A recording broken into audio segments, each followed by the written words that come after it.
আরে এক এক করে বলো, সবাই প্রশ্ন করলে আমি ওর একটা ইংরাজি আছে বলেনি, একটা ইংরাজি একটাই আছে বলেনি সুকান্ত তারপরে তোমরা মারামারি করে নাও, তারপর ঠিক আমি বলো যা So you have been here in the event of Heights. See, how does this feel and where does the education for Bengal in next 5 years lies? Now see, we have just started our journey. The state of West Bengal, under the leadership of Honorable Prime Minister, and under the leadership of the Honorable Chief Minister. So this is just the beginning, and the beginning, at least I can say, the beginning is very promising. It is attracting the people throughout the country and outside the country towards West Bengal. Because as I mentioned in my speech, in 1961, the contribution of West Bengal was 10.5% in GDP, in India's GDP. But now we have declined up to 5.6. So this is the present situation. And now we have lot of works to do. And under the leadership of Honorable CM, the West Bengal is doing this kind of filling the gaps, that kind of work, and we are trying to make up all the lacunas. And the most important thing is that under the previous regime, the lots of corruption happened, especially during the recruitment procedure.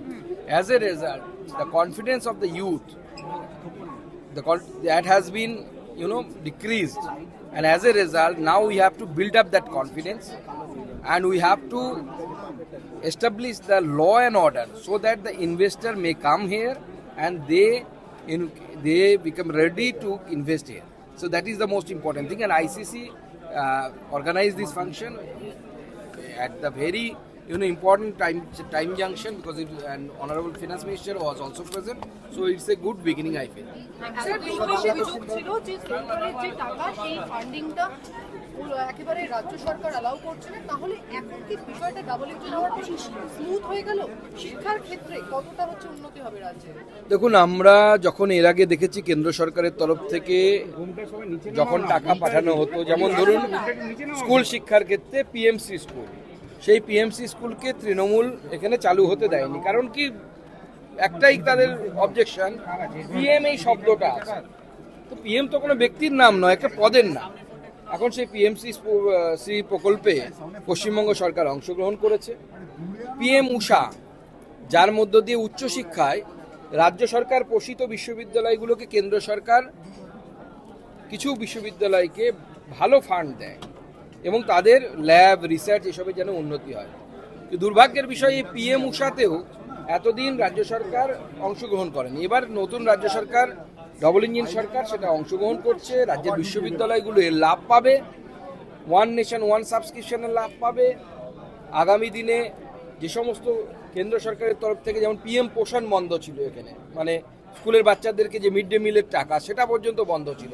কারণ সেই টাকা দিয়ে আমরা দেখেছি বকটুই কাণ্ডে ওই account থেকে টাকা নিয়ে ক্ষতিপূরণ দেওয়া হয়েছে যারা অগ্নিদগ্ধ। ক্ষতিপূরণ দেওয়াতে কোনো অসুবিধা নেই, কিন্তু যে অ্যাকাউন্টের টাকা, সেই যে কাজের টাকা, সেই উদ্দেশ্যেই তাকে ব্যবহার করা উচিত। তো এখন বর্তমানে সেই সমস্যা মিটে গেছে। বর্তমান পশ্চিমবঙ্গ সরকার এবং পশ্চিমবঙ্গ সরকারের মাননীয় মুখ্যমন্ত্রী এবং শিক্ষামন্ত্রীগণ গতকালও দিল্লিতে উপস্থিত ছিলেন দুজন শিক্ষামন্ত্রী। তাদেরকে নিয়ে আমি skill minister, independent charge Jayanta চৌধুরীর সাথে দেখা করেছি, আমিও সেখানে উপস্থিত ছিলাম। তারা দুজনে গত পরশু মাননীয় শিক্ষামন্ত্রী ধর্মেন্দ্র প্রধান সাহেবের সাথে দেখা করেছেন।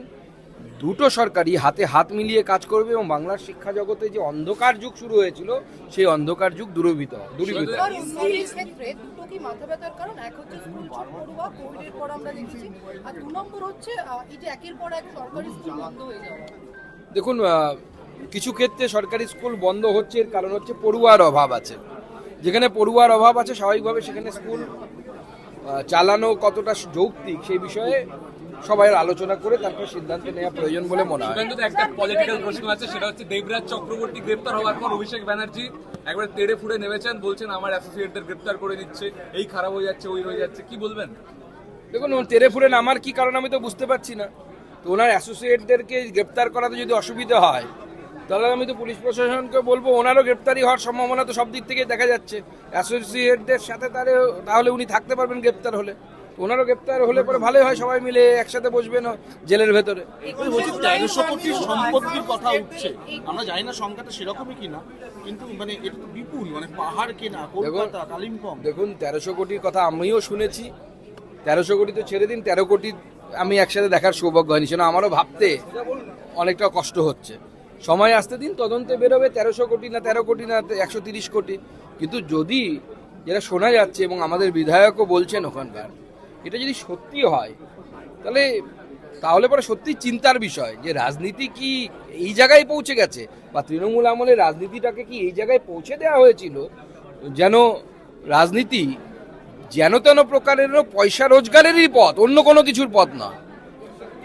21শে জুলাইয়ের মঞ্চ এবং সেখানে হাইকোর্টের অবমাননা, তার জন্য হলফনামা জমা দিতে বলা হলো মমতা বন্দ্যোপাধ্যায় এবং অভিষেক বন্দ্যোপাধ্যায়। মানে আগের সরকার সেটা করেনি, যা যা নিয়ম মানা উচিত ছিল সেটা মানা হয়নি 21শে জুলাইয়ের মঞ্চের এবং অ্যাম্বুলেন্সের রাস্তা খুলে রাখা, তার জন্য হলফনামা। না, সেই সময় কোর্টের মহামান্য আদালতের যে নির্দেশাবলী, সেই নির্দেশাবলী যদি মানা না হয় তাহলে পরে অবশ্যই বর্তমান সময়ে আমাদের যে সরকার তৈরি হয়েছে, এই সরকার আইন কানুন মেনে চলা সরকার, কোর্টকে মানা সরকার, সংবিধানকে মানা সরকার। আমাদের সরকার তৃণমূল কংগ্রেসের সেই যে দৌরাত্ম্য বা তৃণমূল কংগ্রেসের সেই যে দাদাগিরি, এই দাদাগিরিকে তো মেনে নেবেন, আমরা কারো দাদাগিরিকে মেনে নেব না। বিজেপির নেতাদেরও দাদাগিরি চলবে না, অন্য নেতাদেরও দাদাগিরি চলবে না। তো স্বাভাবিকভাবে জমা দিতে হবে, তাদেরকে হলফনামা দিতে হবে, কেন মানেনি, কি মেনেছে, কতটা মানেননি তারা সেই সময়। এখন জবাব তো দিতে হবে, এবং এটাই মনে রাখার বিষয়, রাজনীতিতে একদিন না একদিন জবাব মানুষকে দিতে হয়। বিধানসভা তৃণমূল তারা ডিমান্ড করছে, বলছে এই দেবরাজের টাকার ভাগ যেটা অভিষেক ব্যানার্জির কাছে যেত। কি বলবেন? বিক্ষুব্ধ তৃণমূল তারাই বলছে এখন। দেখুন 1300 কোটি না 1500 কোটি এনার সম্পত্তি শোনা যাচ্ছে। দেখুন এই সম্পত্তি, আমার যেটা মনে হয়, যদি এই পরিমাণ বিপুল সম্পত্তি থাকে তাহলে এই সম্পত্তি শুধু দেবরাজের সম্পত্তি না, এর মধ্যে অভিষেক বন্দ্যোপাধ্যায়েরও কিছু সম্পত্তি আছে ওর নামে করা বা ওনার স্ত্রীর নামে করা, এই সবই তদন্ত হওয়া উচিত। কারণ আমরা বিভিন্ন সময় দেখেছি, সে কালীঘাটের কাকুর সেই অডিও রেকর্ডিং হোক বা অন্য কোনো ক্ষেত্রে হোক, বারবার অভিষেক বন্দ্যোপাধ্যায়ের নাম এসেছে, এবং বারবার অভিষেক বন্দ্যোপাধ্যায়ের নাম এসে এটা প্রমাণিত হয়ে গেছে যে উনি নৈবেদ্য ছাড়া খুশি হন না।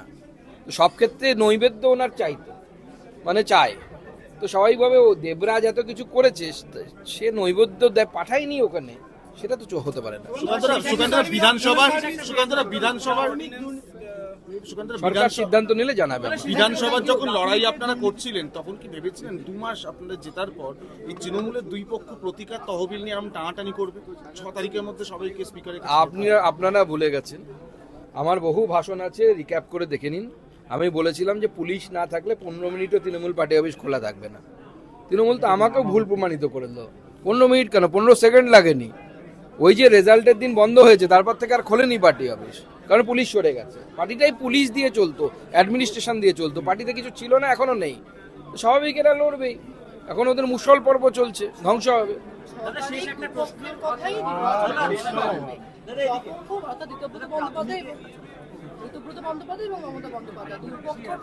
না, নির্বাচন কমিশনের নিয়মই তাই তো। যখনই কোনো দল, এর আগেও আপনারা দেখেছেন, যখনই কোনো দলের মধ্যে এইভাবে আড়াআড়ি ভাগ হয়ে যায়, এর আগে আপনারা দেখেছেন উদ্ধব ঠাকরের ক্ষেত্রে হয়েছিল, দুপক্ষের কথা শুনে নির্বাচন কমিশন আইন অনুসারে ব্যবস্থা নেবে। এতে আপনারও কিছু বলার নেই, আমারও কিছু বলার নেই, হয়ে গেছে। তো এদিকে কি